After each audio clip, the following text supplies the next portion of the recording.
Дорогие друзья, всем добрый день! Замечательная погода. Вот какой сегодня 12 января. Ох, смотрите, как снежок фигачит. А знаете, что нам нужно будет делать?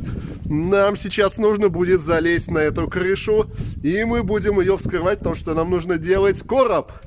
Вот, и такая погода будет идти, ну, минимум 2 дня.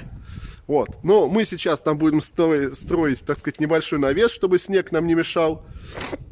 Вот, и будем работать. То есть у нас там будет что-то типа тепляка. Ох, замечательно вообще. Шикарная погода для работы на крыше. Правильно, крестный? Да. Ох, замечательно. Говорил.